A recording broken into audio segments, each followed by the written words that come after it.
দৈনন্দিন জীবনে প্রচলিত ইংরেজি ভোকাবুলারিগুলো যদি আমরা জানি তাহলে আমাদের প্রতিদিনকার ইংরেজি আমরা প্রতিদিন শিখে ফেললে এবং সেই অনুযায়ী প্র্যাকটিস করলে আসলে খুব একটা সমস্যা হওয়ার কথা না। আসসালামু আলাইকুম। আমার সামনে রয়েছে তাসফিয়া। আমরা এখন দৈনন্দিন জীবনে ব্যবহৃত ইংরেজি শব্দগুলো শিখবো ইনশাল্লাহ। তো তাসফিয়া, আমার প্রথম শব্দ হলো কি খবর? What's up? হোয়াটসঅ্যাপ। চালিয়ে যাও। Carry on. Carry on. বাহ, দারুণ তো। Wow. ওয়াও, এ কি? My goodness. My goodness. বাহ, কি এক ঝামেলা। What a mess. What a mess. চমৎকার। ধ্যাত তেরি। Oh shit. Oh shit. চমৎকার। হ্যাঁ, বলতে থাকো। Yes, go on. Yes, go on. Hello বন্ধুরা।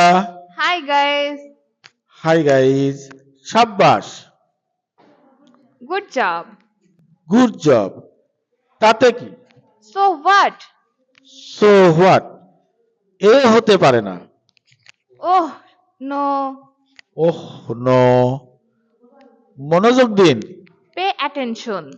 Pay attention. অবশ্যই। Definitely. ডেফিনেটলি। ছেড়ে দিন। Let it pass. Let it pass. সম্ভবত। Obviously. অবভিয়াসলি। চমৎকার। তাসফিয়াকে অনেক ধন্যবাদ সুন্দর করে শব্দগুলো বলার জন্য।